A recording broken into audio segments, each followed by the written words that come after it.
opportunity. Whoops. There are 4 purposes of a speech contest: to provide the opportunity to practice competitive speaking, to provide an opportunity to learn by observing proficient speakers, provide interesting educational programs for members and the public, and then showcase what Toastmasters is to the world. There are 5 types of contests. This year, every year we have an international contest. That's required. This year, our topic is table topics. In other years, like last year, we had tall tales, the year before evaluations, and then humorous. But this year, we're doing international and table topics. The roles that are required for the contest are: you need a chair, you need a contest chair, you need a Toastmaster, a contest Toastmaster, you need a sergeant of arms, chief judge, voting judges, the tiebreaker judge, and timers, as well as counters. The contest chair is responsible for the entire contest. They select the location, they ensure that all the roles are filled, or they'll delegate, and then they provide the script that runs the entire show for the day, and they manage any protest with the chief judge. The contest Toastmaster, as in your regular meeting, it's the contest MC. They're the ones that will brief the contestants. They'll ensure all the necessary paperwork is completed. They'll conduct the contestant interviews following the contestant competition, and then they will announce the winners. Our Sergeant at Arms, they open the entire event with the rap of the gavel. They often offer a motivational quote or a thought. They're responsible for helping to set up the room and the environment, securing the doors during speeches, which is very important, and then escorting the contestants, managing the props, and ensuring that the AV equipment is working like a lavalier microphone. They'll also attend the contestants' briefing and assist in maintaining order throughout the entire program. The chief judge will brief the judges, the timers, and the counters. They ensure that all of the paperwork is properly completed and signed, which is very important to make sure that all the contestants are eligible to be a contestant. That's why that's important. They'll also supervise the vote, counting and deliver the final results to the contest chair or the Toastmaster of the day. They will manage any protest according to the rules with the contest chair. And then they are the only person that selects the tie-breaking judge. The tie-breaking judge is appointed by the chief judge. Only the chief judge will know who the tiebreaker judge is. And they'll only be used if there's an event of a tie, and they use a specific ballot. Timers. You always have 2 timers, one who manages the stopwatch, and then the other who operates and signals to the contestants their time. The timing begins with the first verbal or nonverbal utterance to the audience, and then they maintain the written record of the elapsed time for the speeches on a record sheet, which is collected by the chief judge. Counters, there are at least 3. They're responsible for collecting all of the judges' tallies, verifying the ballots, and determining the winners. And they convene in a separate room in a designated area with the chief judge in private. I'd like to mention that our event, our speech contest, we need a minimum of 2, but it would be helpful if we had 3, if not 4, sergeant at arms to help manage the contestant flow. Voting judges, we need at least 5, if not 7, to manage the contest. And as I mentioned, timers and counters, we need 2 and 3 respectively. Does anyone have any questions? Would you mind going back to the chair slide? Right here? Yes, ma'am. Okay. So what would you like to know? I'm just wanting to read it one more time. Yeah, I've got a question while he's doing that. You said that what's the eligibility for the participants in the contest? Contestants have to be, the club has to be in good standing as well as the member. They must have completed at least level 2. So they have to complete level 1 and level 2 to participate in the international contest, but it's open to everyone for the tabletop contest. You can go back to your Q&A slide. When you say open to everyone, they don't have to be in good standing? Well, they have to be in good standing, but they don't have to meet a level requirement. You could have a new member who's done an icebreaker, who, if they are confident and they want to take part as being a contestant in the table topic portion, they could register and participate. Okay. But the prepared speeches, you have to be in good standing, and the club's in good standing. You have to do level 2. Right. Complete level 2. Mm-hmm. Yes.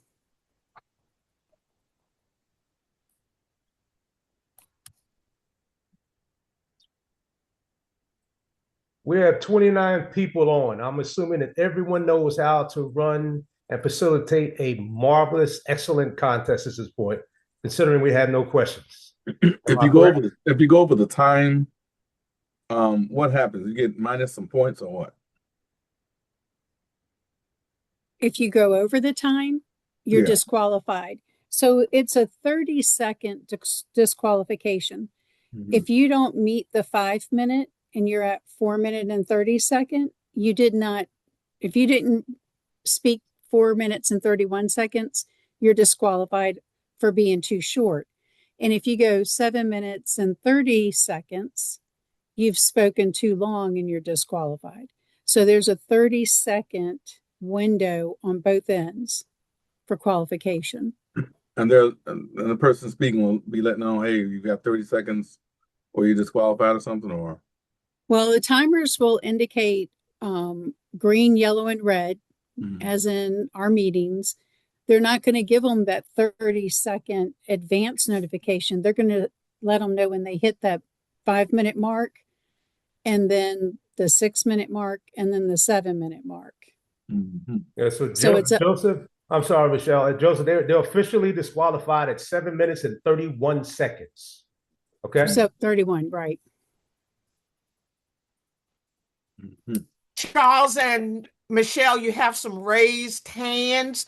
The first one I see is Robin Jenkins, and then I see Rich Coleman, and then I see Rihanna Liker. Okay, so Robin, if you would go ahead. Right, I have 2 different questions. First off, when you were going over the chief judge responsibilities, I want to make sure I understood. You said you managed the eligibility of the judges or the contestants? Because I thought the contest chair did the contestants. The contest judge. Chief judge. I mean, the chief judge, they make sure that they've met the requirements for participating. They're the ones that can check to see if they've met level 1 or level 2 for the international. All right, because since I'm not a district leader and I'm supposed to be the chief judge for Division B for the area and the division contest, I have no way to check that because I tried today and I could see I can't do it. So do I have to write Toastmasters to find out if they're eligible? Well, there's like an area, unless they change the website, but there's an area where you just put the person's name in and their number. I tried that. I Okay. tried Gail Turner's name just because I knew what he had, and it wouldn't give me it. All it will give me is that he's a member in good standing. It won't tell me where he is in his education. Michelle, could I take this over real quick? Yep, by all means. Listen, understand, we haven't gotten to the judges portion yet. That's the second part of this particular. Okay, I thought this was Q&A. But let okay. me Sorry. the question. Remember, if you cannot access something about your members or the different people that are in the contest, your area directors can. So make sure we build a relationship with those area directors so we can ask them in terms of the eligibility. And remember, the contest chair is the facilitator of the entire program. Once the contest starts, they have very little to do with the physical function of the contest. The contest Toastmaster deals with the contestants. The chief judge deals with the timers, the ballot counters, and the judges up to and including the tiebreaker judge. Okay, so that's two separate responsibilities for two separate roles. Remember, this particular training is not about the entire contest format per se. This is about the roles that are facilitated in all of the contests, breaking those particular responsibilities down so that you as club members, you as area division directors know exactly what and who does what in terms of the number that are needed and in terms of exactly what are they responsible to do. Okay? Sorry, Michelle. Rich, you have a question? Yeah, I actually have two questions. For the roles that we're describing here, is it an absolute requirement that the roles be held by different people? For example, could one be the overall contest chair and the Toastmaster? Yes. You could be a contest chair and a Toastmaster. Okay. Then the second question more has to do down at the club level. The area that I am in has a lot of clubs that are, shall we say, membership challenged. And so when it comes to holding the club contests, I was reading through the rules, and as I understand it, it says if the club can select who they send onto the area in any way that they want. But if they do hold a contest, it must be held according to the Toastmasters rules, which to me leaves a kind of a gray area of if you can't get enough people to fill all the roles and run a proper Toastmasters contest, are you left with nothing but having an election? There are some clubs that are not holding a contest. They just have a member who wants to participate, and they're promoting them to the combined area level. Right. But if you have more than one person. Michelle, you want me to take it? Yep. All right. Yes, please. Rich, every year it's up to the discretion of the district and the district director to decide if and the number of people that can advance based on the club's preference to the next level. For example, if you do not have a contest, particularly in your club, but you have members who want to compete, but you don't have enough people to conduct and facilitate a contest, you can, if let's say there's two people, John and Joan, want to go to the next level, you can say, well, listen, you two can represent our club at the area level. That's how that works. But they have to meet, still, it doesn't dismiss the qualifications that they have to have, the level and all that for international. Remember, table topics, you can be a brand new member that just joined yesterday in a club that's in good standing, and they can compete. Okay, so that's how that works. In this district, you can advance two. Okay. Okay. And also, let me share this with you too. I'm looking in the chat there for a minute. Remember, this is a team sport.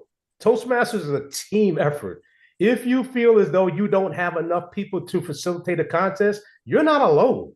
Personally, I'm not a big fan of one person serving in multiple roles in a contest because there's so many people in the district in your area that you can ask, could you help out in this particular contest? Maybe they can't get there physically, but if you're running it hybrid, they can be serving one of those two roles that you're trying to double up on. And remember, like the SAA role, for example, the Sergeant at Arms. The Sergeant at Arms, you notice we had a parentheses around the S. Because let's say you're in a club with only one entrance and one exit. In a table topics contest, obviously the sergeant at arms is going to escort the participants out of the room, but they also need to be aware of when they can come back in the room when they're called, because we don't want people to hear the question.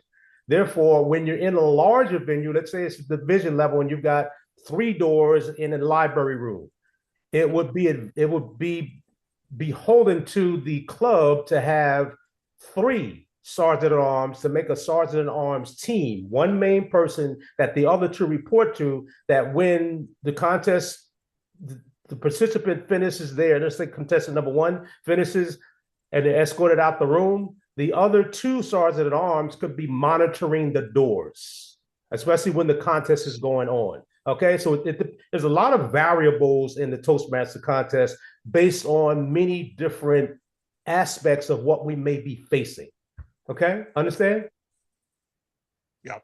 I am, as I say, I am dealing with the fact that we don't have a lot of people in our clubs and in our area. And so I'm trying to make sure I know what my options are if your optimism is not borne out as terms of having lots of people who are willing to participate. You want me to share a secret with you? You want to know how to get them engaged? Would you like to know a secret?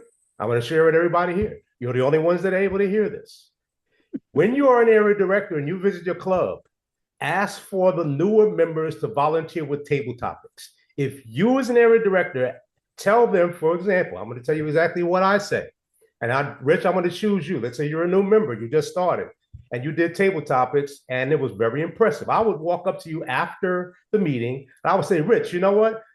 I understand you're a brand new member. That was an excellent table topics presentation you gave.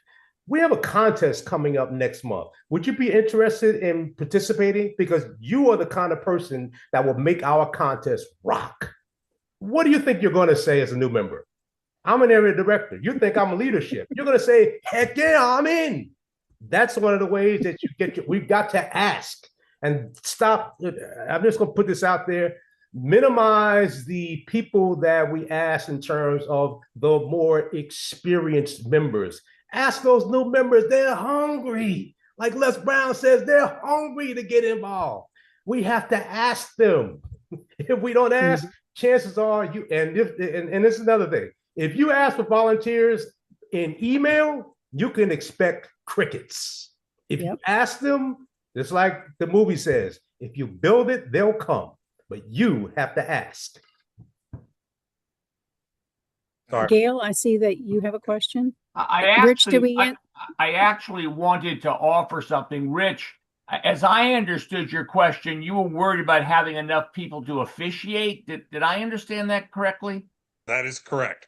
Then I'm not worried so much about contestants. Well, then I will tell you that my greatest success there has been I asked people from other clubs to come in and officiate, and of course they've turned around and asked me, so that I've gotten to visit other clubs. But between your area director and the people you've met in other clubs, one of the reasons I've got to meet so many people is because I volunteered. When somebody asked, I said yes, and then I asked back. So where is your club that you need help with? My club is in Blacksburg. The contest for our area, which is the one that I'm concerned about, is going to be in Salem, which is a suburb of Roanoke. Yeah, I know it. It's a bit of a hike for me. What's the date? 21st of May, or excuse me, March. Yeah. If you need my help, Rich, reach out to me. Okay, thank you.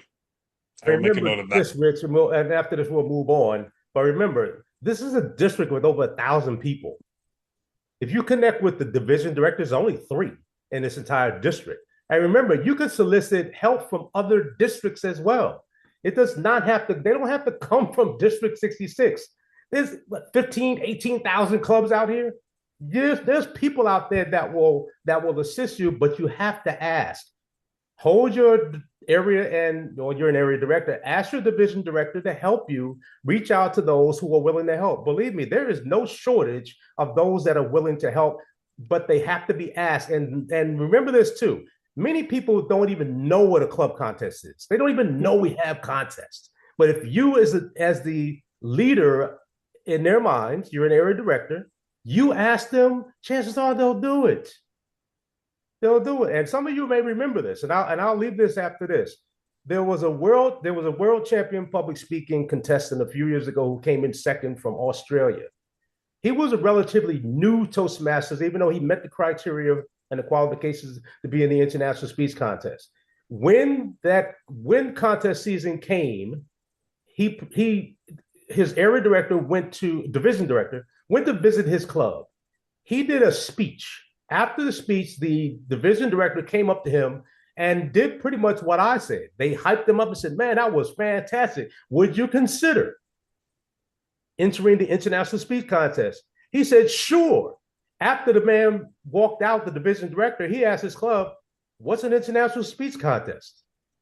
But he didn't even know what it was, but he said yes because the leader saw something in him that he and his club may not have seen, but the fact that that person who asked him was a leader in the district, saw something in him, he immediately by instinct said yes. There is no difference than when we ask our newer members to become involved. And it's still early, it's still January. They can meet the criteria for international speech contest in many cases by the time the club contest begins. We can build them up now, help them get ready, make sure they meet the qualifications, and newsflash, they don't have to make every speech in your club. They can travel to other clubs to meet the qualifications. There's a certain amount of speeches they can do outside the club, but learn what that is and get familiar with the rule book and just make it happen. We have to be creative if we want to be successful. Okay, I'm off my soapbox. Back to you, Michelle. All right, I'm going to advance. Do we have any more questions? We have two in the... All right, so the chat's been taken care of. Now, Michelle, keep your slides up. Could you advance them for me? You want me to do what? That?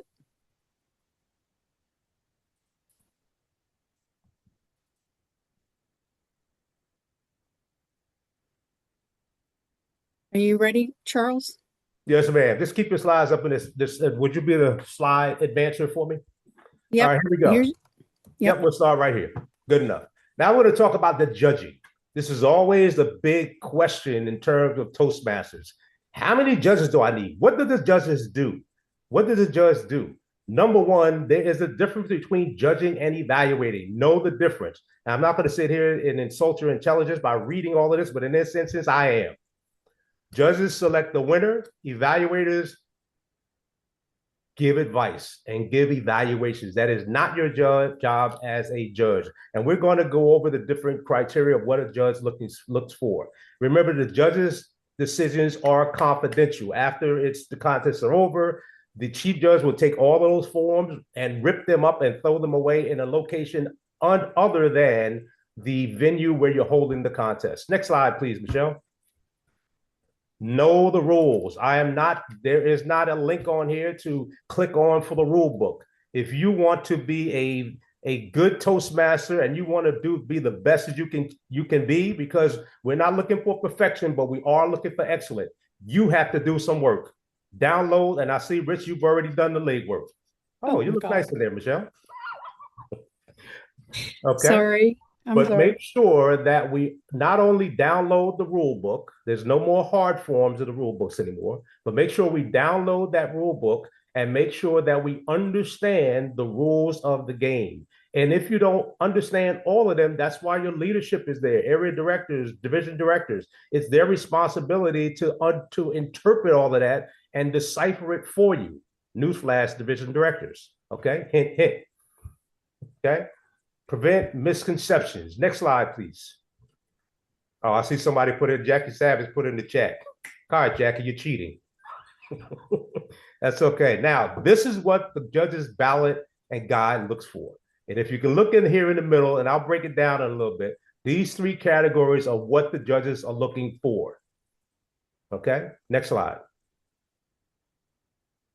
They're looking for three specific categories: content, delivery, and language. And it's broken down in here. I know this is not the most legible in the world, but I'm sure you can see it. And you can also download these on your own time to see exactly what the judges are looking for. And you can also see the weight in which they carry. Okay, 50%. 50% for content. You can continue. Next slide. Okay. As you can see, 50%.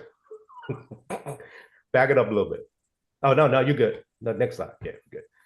As you can see, 50% is based on the content. Okay?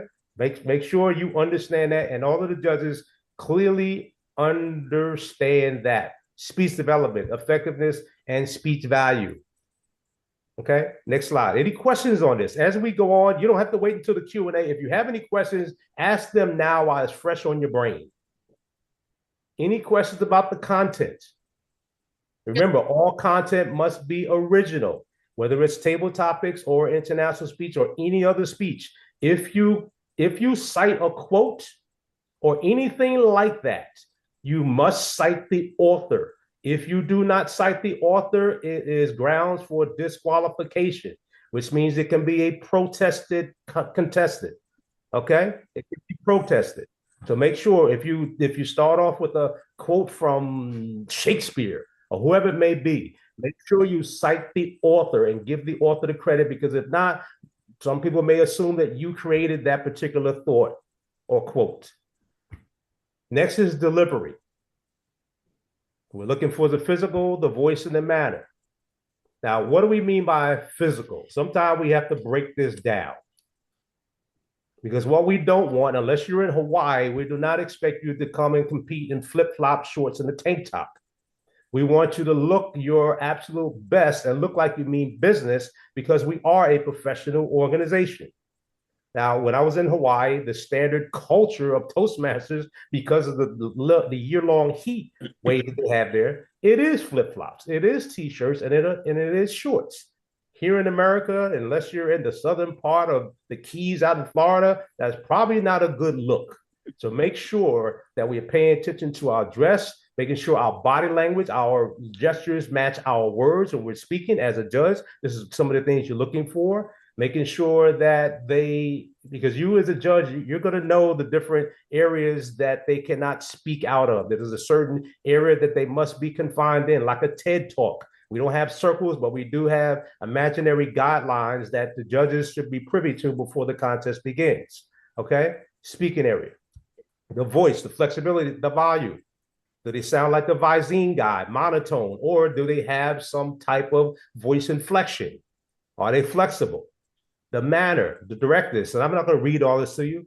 They're not enthused. Why should we be? So make sure as judges, we are specifically looking for these particular traits. Their language. Again, if you're speaking to a room full of fifth graders as opposed to a room full of mathematicians or Toastmasters, your language is going to be different based on your audience. In these cases, we're all Toastmasters. We know the audience that we're presenting to. However, in these contests, the further you go up, we highly encourage you to bring your family, friends, and people along. That said, we want to make sure that we understand and are aware, keenly aware of the audience and where we're presenting to. Okay, I'll let that digest for a minute. The speech, is it appropriate to the audience? Is there a purpose? Is the grammar, I ain't doing this and I ain't doing that? The R counter comes into effect. Even though we don't have an R counter, we're making sure that our articulation, again, is conducive to the audience in which we're speaking to, which in these cases are a Toastmaster audience. Your word selection, they all mean something. Make every word count. And as I like to say, if the words you're using in your sentence don't add value to that sentence, do not use them. Because I know when I'm a judge, I'm listening to every word, every gesture, every move that you make, and it will be reflected accordingly. Okay? Next slide. Now, do we have any questions? Gail Turner, what you got? Yes, sir. At last year's Division B, we had a person who would have won who was disqualified because they referenced another speaker's speech. Can you speak to that, please? All right, that is if we're familiar with the rule book, that is against the rules. Okay, we cannot reference any parts of any speech given by anybody in any Toastmaster contest. It is in black and white. It is very clear. If that happens, that is grounds for the disqualification. That is a no-no. That is just like making a quote and not giving the quoter credit for the quote that they've given. So that is a no-no. Do not do that. Okay. Can I get you to go a step further? Yeah. If we're saying that's like an unattributed quote, if I were to say, well, Charles Gates said, but if you said it in this contest, I'm out. Yes. Thank you. Jonathan. Joseph? Yeah, so where does creativity lend itself within the confines of the whole process? Can you back that up for me, Michelle? Go back to that slide. The content. Okay, now what is your question, Joe? Who's speaking? Is that Joe? Joe Johnson, yeah. Okay. Creativity. So if I've been to one before, and the gentleman actually had a hat or something that was associated with his presentation. It was kind of creative. But how you're describing it here, looks as though you're confining everyone to these guidelines that does not lend itself to creativity. No, not at all. The complete opposite. Yeah. Complete opposite. In fact, part of the sergeant at arms job is to also manage the props any contestant may have, whether that be a hat, whether that be a lamp, whether it be a chair on stage, or anything else they decide to bring with them that is going to be part of the presentation. Okay, so we want creativity. We don't want the standard line.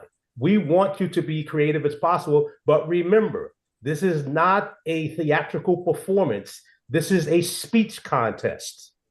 Okay, I remember a few years back, we had a young lady who was very upset when she didn't win a major contest because she was almost auditioning for an Oscar performance in a movie as opposed to giving a speech. The person that won had a fantastic presentation. He had the purpose, he had the organization, he connected with the audience, he was enthused. It was a speech that you will remember months and perhaps years later.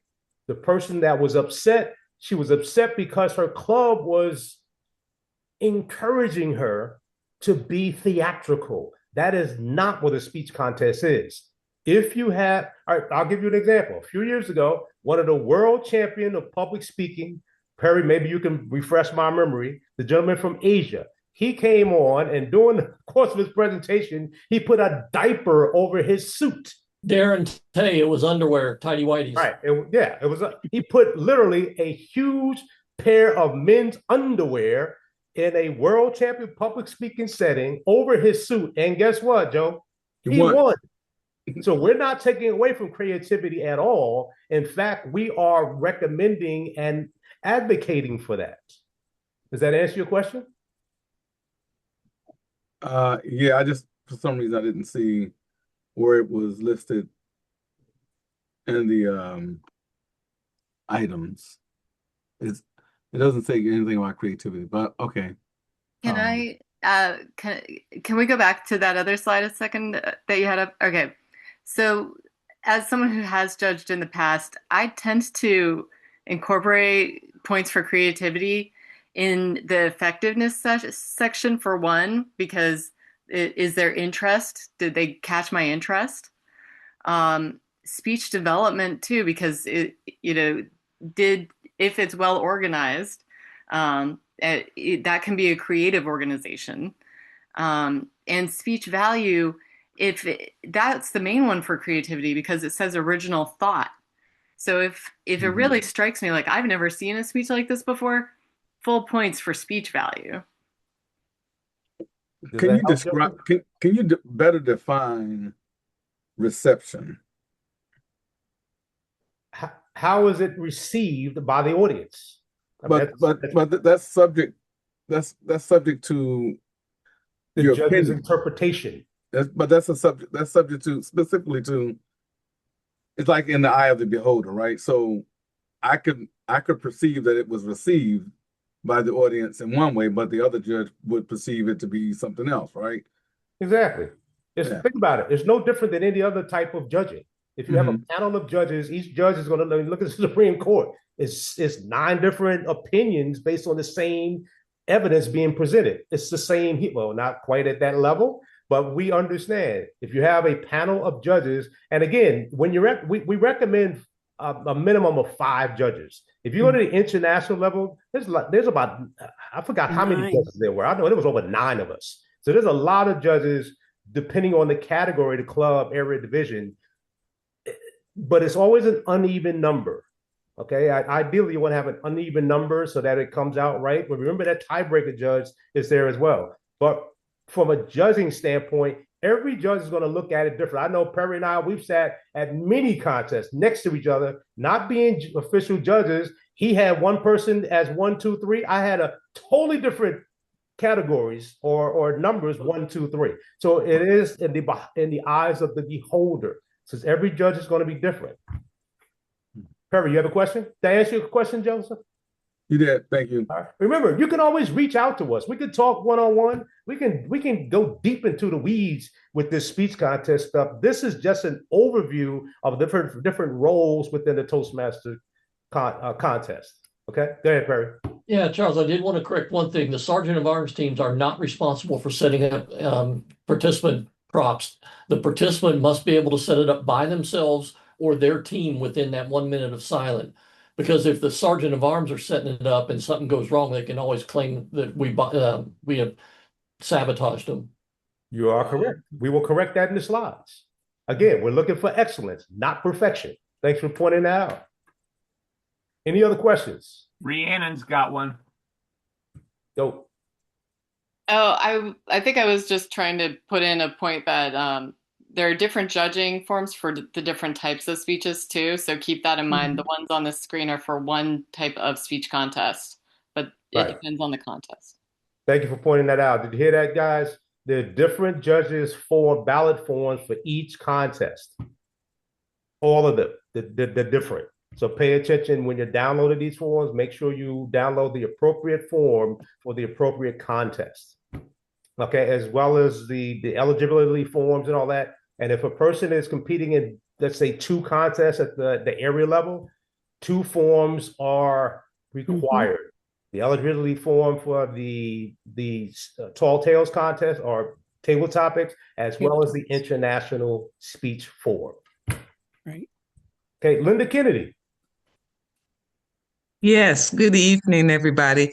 So my question is, will there be briefings and a script available to everybody from even from the club level? I was the chief judge for the whole district, for District 29. They had set up on their website all the forms, and every club, every area used that form so that there was no question about what you're supposed to say, when you're supposed to say it. There's also part of it is the briefing, because there is a judge's briefing and the contestant briefing, and it had the wording, completely everything written out, as well as the agenda, stock agenda for every level from club on up. Clubs they may use their own, but they also had all of the forms. Now, I've seen contests where they found a form from somewhere and it wasn't the Toastmasters form. So all the forms are right there on the site so that they can be downloaded and used. The other point I wanted to make as far as speaking area, for the international speech contest, it's important for the speaking area because it is videotaped. So maybe it's a good idea to start from the club level in designating a speaking area and maybe having somebody videotape to help guide being able to stay within the frame of the camera, because even it's not turned in until you get to the district level. But start practicing from either the club or the area on up levels staying within the speaking area so that you get used to being in a spot where you will be videotaped properly. And that's all I have. Thank you.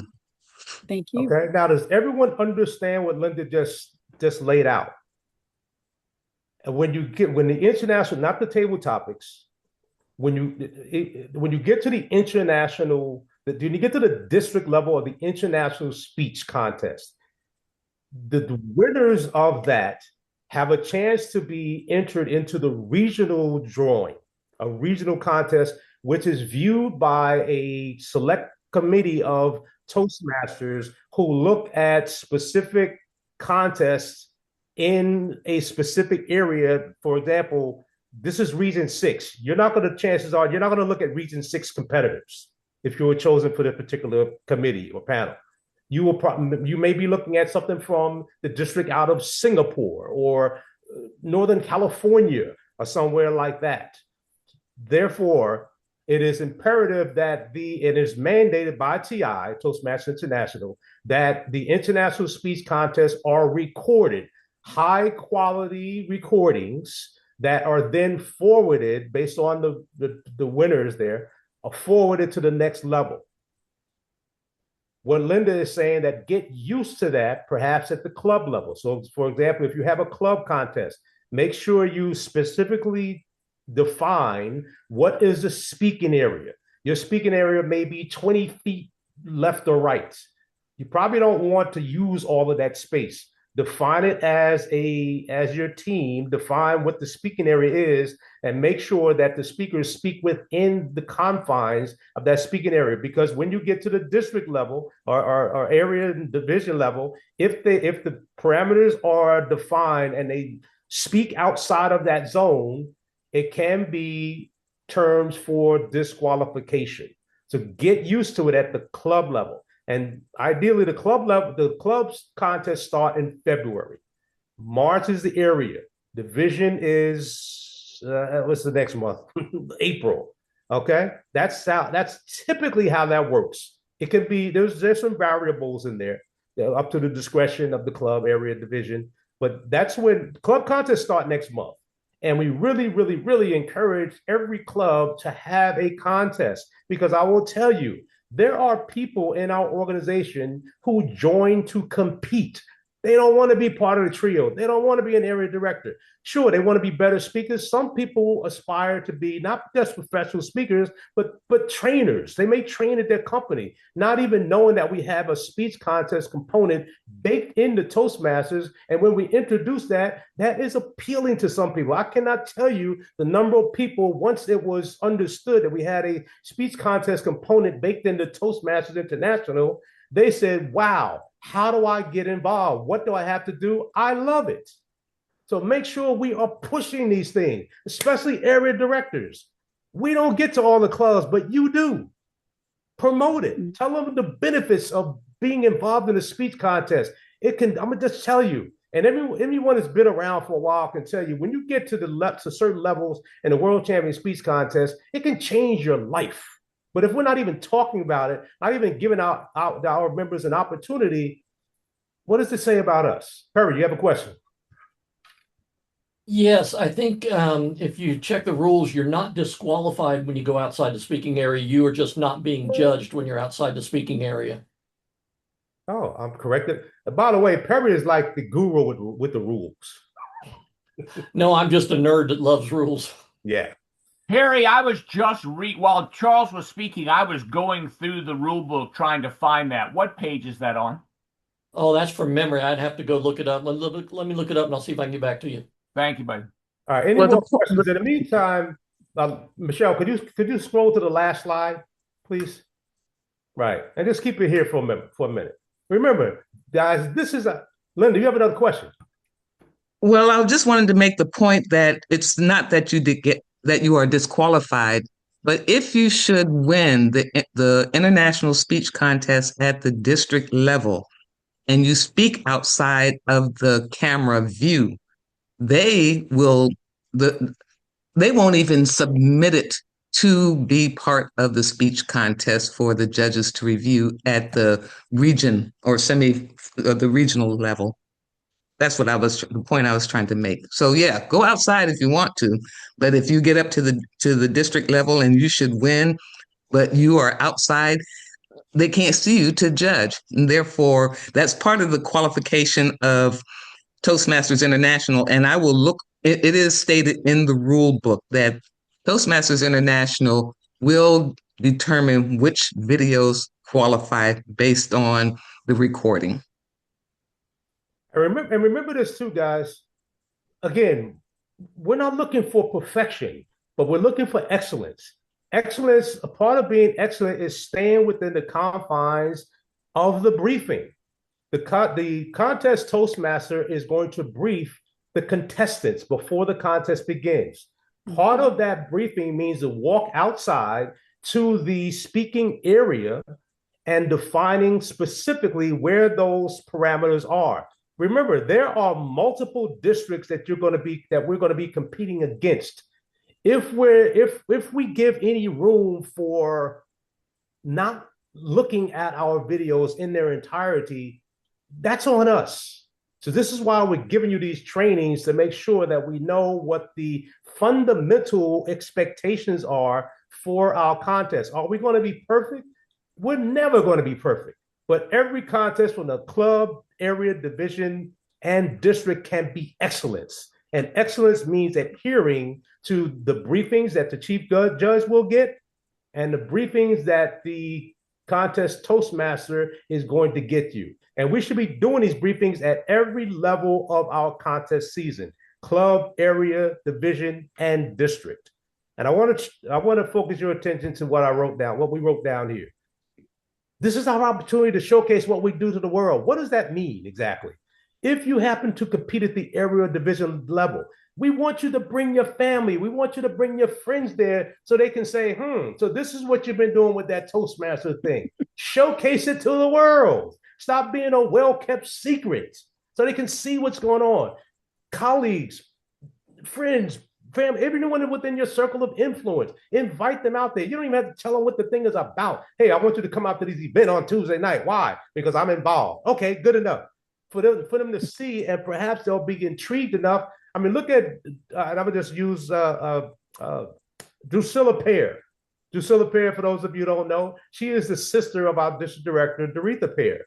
The reason Drusilla Pear got into Toastmasters, and I'm just sharing her story because she likes to share, is because she saw her sister compete in a contest, her younger sister. She was so impressed by her. She says, so this is what you've been doing. You know what? I want a piece of that. Now she's a member as well, and she's also an area director for the second time.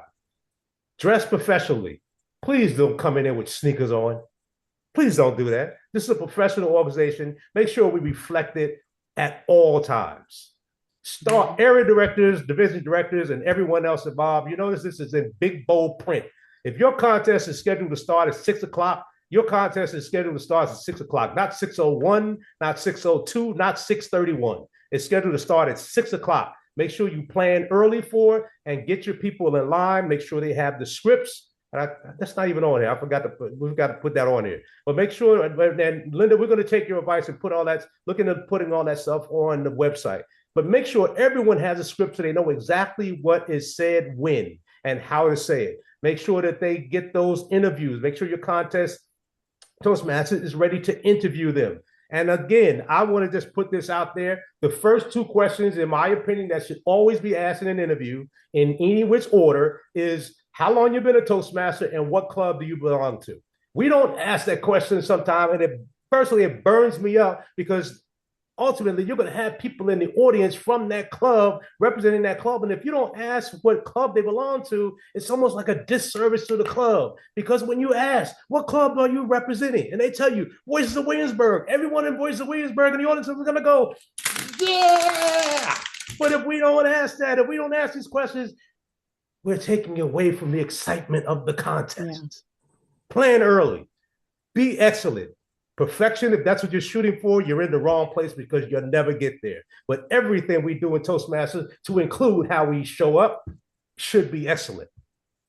Invite your family and friends to witness you and our awesomeness. Toastmasters, everyone online listening to us right now, the contest season is our time to shine.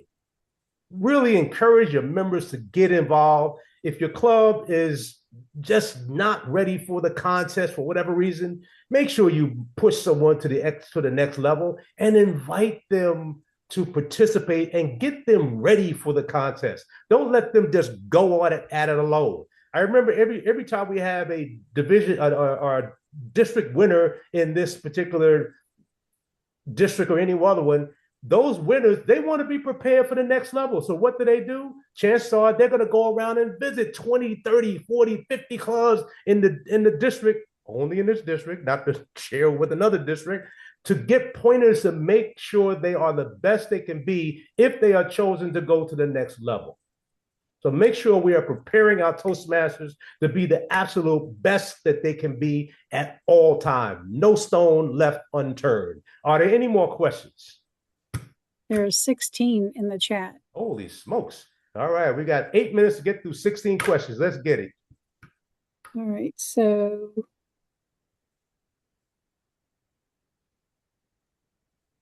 let's see, Gail's in there several times. Rihanna. Do we have a question from someone we haven't heard from? No disrespect for you guys, but let's hear from someone new. No, it's the same people. Okay, 8 from Gail, 8 from Rihanna. The same troublemakers.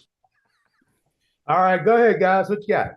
Mine wasn't a question. Mine was, you said to ask people, and I said, y'all be sure to show up at the Cultural Arts Center at Glen Allen on February 7th for my Stories Matter workshop, 7 p.m. Come listen to some other people tell stories. All right. I'm taking your advice, Charles. Don't hesitate to ask. They don't come if you don't build it, right? That's right. Good plug, Gail. Rihanna, what you got? My main question or comment, first of all, is just, you're talking about like the contest starts at say 6 o'clock. Is really important. A lot of Toastmasters, are going to need to be there a half hour early. Your contest judge, at least a half hour early. And correct me if I'm wrong. That's why it's a question, right? So, the contest starts at 6. That means when the contest Toastmaster says, and the contest is beginning, and now the contest has started. I can't remember the exact words. That's in the script, by the way. And so that's my other question is, I feel like we had scripts up on our website once, but, oh yes, thank you. Let the contest begin. So 6 o'clock they say, let the contest begin, but you need at least 15 minutes for briefings. And then there's like 15 minutes of people trying to collect what we've got 3 out of the 5 judges trying to get the other 2, everyone, together before you can do the briefing. So you gotta tell people to be there at least a half hour early. And, it might say 6 o'clock, but pay attention to those early start times because you don't want to be late because then you don't get to do the role you wanted to do. Exactly. Especially in the theater, call time is an hour before curtain. Right. It depends on the situation, but ideally a half hour is the minimum we would ask that you get there. I know myself and Perry, we and this is just a quick story.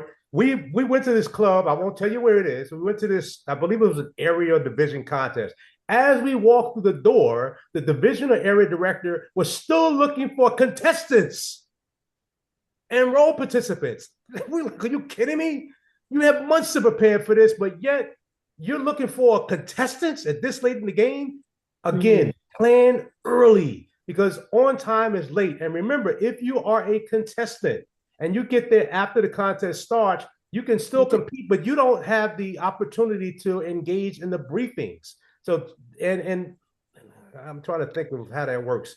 I'm kind of fogged right now, but make sure, especially if you're a role player or a contestant, make sure you're there early because I know in military terms, on time is late. So get there early and be prepared. So when that gavel, if the toast, however you decide to do it, whether the sergeant at arms is going to open with this meeting is now called, this contest now called to order, or however you want to do it, make sure you are there and you are ready to rock when you say the contest will begin. No excuses, no exceptions. Perry. Actually, if I could interject. Go ahead. Hold on, Perry. Michelle, what you got? Contestants have to be there in advance prior to the start of the contest to compete. Okay. So once we start, they can't jump in to compete. If I remember from last year. That's why we have Michelle here, because she's on it. Thank you, Michelle. Barry, what you got? I think it also ought to be made explicit too that this burned me my first time as a contest chair at like the area or division level. These are two separate contests. We're holding them on the same day at the same time for convenience. But if we generally hold the international speech contest last, so if I come in after you've done the briefing, the first contest briefing, and I come in, but I'm before you've started anything for the international, I have a right to be briefed. So you have to hold a briefing. Right. Right. But once that section has started, if you haven't been qualified, then you aren't able to compete. Correct. Once the contest master says let the contest begin, you're disqualified if you get there late. Right. Everyone understand that. You can get there 1 minute before that contest, and once that contest master or sergeant on drops that gavel twice, boom, boom. If the contest begin or this contest is called to order, you now cannot compete. Don't put yourself or your club in that position, because your club is looking forward to you competing. Chances are they're going to be there to support you. And if you are late, and we've seen it happen over and over, every year someone does it. And it always breaks our heart when that happens, because it doesn't have to. Plan early and be there on time. Remember, on time is late. So get there early, plan for it. This is Virginia. Your chances are you're going to get caught in some traffic situations. Anticipate hurdles, obstacles, and roadblocks, and plan accordingly. Are there any more questions? Any more questions? If there is something that you want us to go over, we can do another training, or you can reach out to us one-on-one. We will gladly answer your questions. As most of you all know, I'm willing to talk to you for an hour. Not here, but one-on-one, we can answer most of your questions. I'm no guru, but I will find the answers to your questions. We collectively will find the answers to your questions. Rich, what you got, man? Just wanted to add something to what you were saying about being late and getting caught in traffic. Another thing that I ran into last year is when you are writing instructions on how to get to a contest venue, don't assume that the people who are reading it have been coming to that contest in that same venue for the last 5 years. And that they know what you mean when you say, oh, it's in such and such a conference room at this building. Don't assume, because I got caught by that last year. Good point, Rich. Good point. Any other questions? Any other concerns or comments? Dry runs. Will there be dry runs? I said briefings, but I meant dry runs. Dry runs can be done online. Right. Do we understand what that means? We can do it online. Practice before you have the actual contest. Practice makes perfect. It doesn't go out to anyone. And yes, there was a question in the chat, will this be on the district website? The answer is yes. Make sure that your dry runs are done. All your participants are there, and run it just like you would in real time. That is the purpose of a dry run. Have a script ready, and everything that we talked about here, again, it may not be perfect, but it can be excellent. There's no excuse not to be excellent in everything that we do. It is now 8 o'clock. We want to honor your time. Do we have any more questions, concerns, or comments? Okay, if not, Marilyn, would you like me to turn it back over to you so you can close this out? Or would you like me to say thank you on behalf of the district and salutes? I have one final comment. I have taped this session and will ask Cassandra and Jovan to put it out on the YouTube channel, either the YouTube channel or the website. And Michelle and Charles will work on getting the forms and the scripts out on the website so they will be available for you.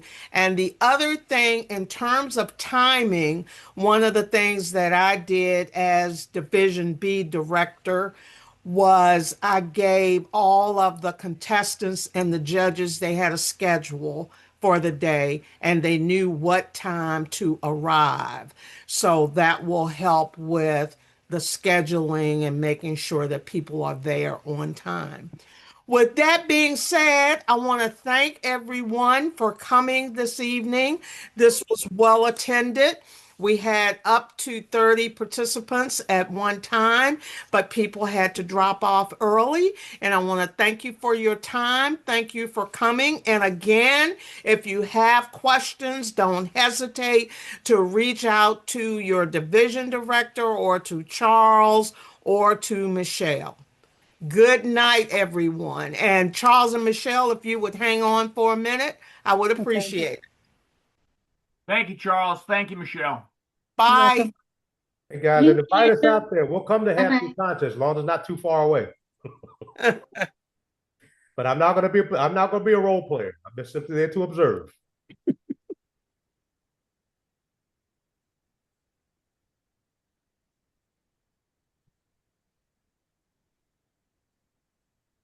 These are a lot of new names. I don't know. Yeah. Victoria, Bruce, Jessica, Dan. Wow, we look forward to meeting you guys.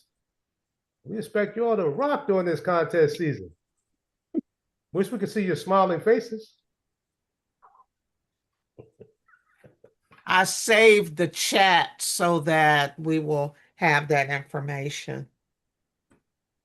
Okay. Do you want to stop recording? Yep. Let me stop the recording. Victoria, Jessica, Dan, and Kiona, thank you for participating in this. We hope you got some value out of it, but we must ask you to exit, please. We want to talk behind your back.